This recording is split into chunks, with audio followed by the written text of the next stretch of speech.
go now is, looking at those memorable moments, and now here you are as a grown adult man.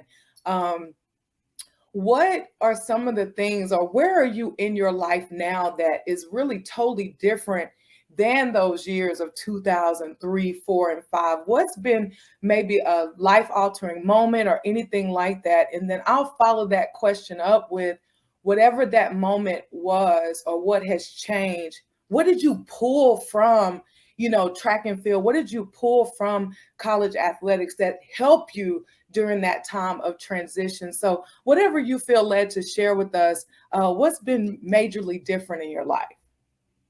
Hmm. Well, I went from being, like I said, athlete, working out, and sports, football, track, basketball, being on the go, to being very independent. So my life drastically changed. 11 years ago, well, it'll be 11 years, December 14th, 11 years ago, I was in a car accident. Um,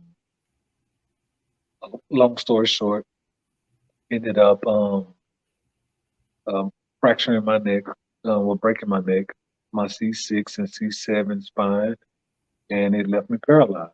Uh, uh, for a while, I was unable to move anything. Mm-hmm. Um, for I want to say maybe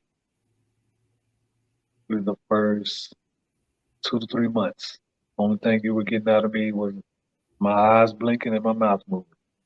So that has been it's been an adjustment, you know. I have my good days, I have my bad days.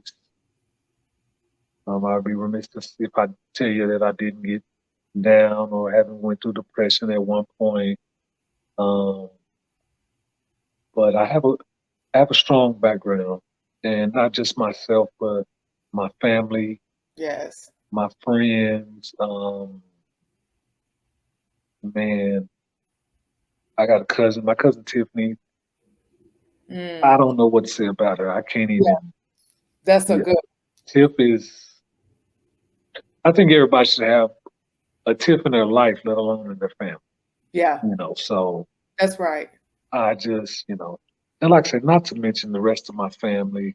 They play such a big part in just my mental space. They keep me upbeat, keep me going.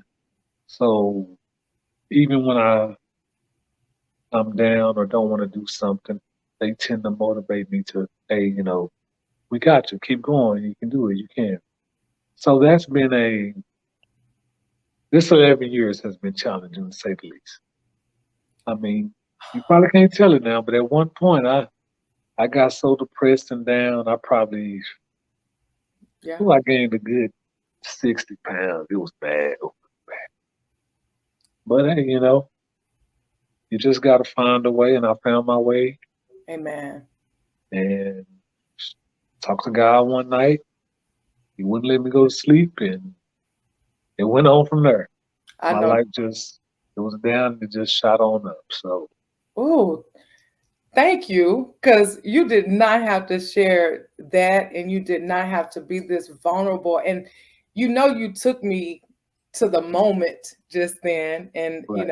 this is our first episode, so you ain't supposed to be making me cry. But you took me to the moment of where I was, what I was doing when I got the call about the accident. And I'm tripping because now here we are talking about this going on 11 years later, and I was in Georgia at the time visiting, and you called me.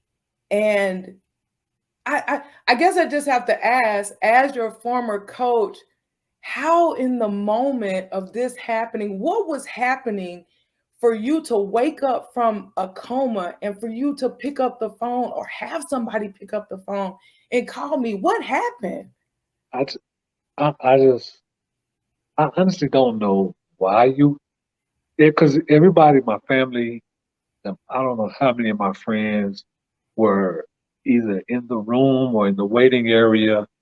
And I just remember looking at everybody, and I'm kind of looking around because, of course, I came with my neck, got this big old neck brace on. I hated the neck brace, by the way. I had to wear it for 6 months straight. Anyway, but I'm just looking around, and I see half of the people. People start crying, and they run out. And then there's another group of people. Doctor comes in, we do all the tests, and she basically tell me you're paralyzed. And I'm like, oh, everybody else just run out and start crying. Well, my best friend, he's still in there. Mm-hmm. And I look at him and I'm like, hey, call Coach, get my phone and call Coach Smith. I don't know why. And that just popped in my head. He was the first person I called. And he called you and he held the phone to my face for me. Because, like I said, I couldn't move or anything at the time. So he's just holding the phone right here for me. And I'm like, hey, what are you doing? He's like, nothing. What's going on? Like, you sitting down? It's like, yeah. And then I was like, hey, I was in a car accident. Doctor said I'm paralyzed. And you're like, what? Stop playing. Don't play like that. Right. Like, no, I'm serious. And you're like, huh? And I don't remember what else you said, but then you was like, hey, let me call you right back. And I guess you had to get your thoughts and everything together. And eventually you called me back and we had a conversation. You were so calm. I remember that. Like, I think that's what kind of like had me at a point of like, don't do that, don't play. You know what I mean? And Right. you and I hadn't talked in a while, and then I knew it was around your birthday time because I always think around about you around that time, and we normally always text. And Yeah. so, what was that timing? Because it was around your birthday, because that's why I thought you were playing with me, because I was about to reach out to you anyways. Right. Because well, normally, you actually come down and we go to dinner or so lunch. Yeah. And it was just that was my birthday's on the 19th. That we I went out the 13th, and the accident happened that night, which was around 2, 3 in the morning on the 14th. So it was right before my birthday, and Yeah, then I woke up on the 18th, on the and 18th, my birthday was the excuse me was the 19th. the So next day. yeah, That is powerful. And I'm going to say this because it is kind of centered around sport. You know, a lot of times we use that word adversity very loosely. You know, hmm it's actually one of my husband's most hated things. Like he'll hear a coach get up and be like, yeah, we faced a lot of adversity when we were playing tonight. And him and I are looking like, you were playing somebody to win. You have an opposition. They're supposed to be adverse. So sometimes we can use that word adversity very loosely. And right, as we get ready to kind of wrap this up, I just want to, bless you in this moment because you are speaking about like a real adversity. And for you to have overcome and to accomplish what you have and to still be fly doing it. Like, I don't really look at your social media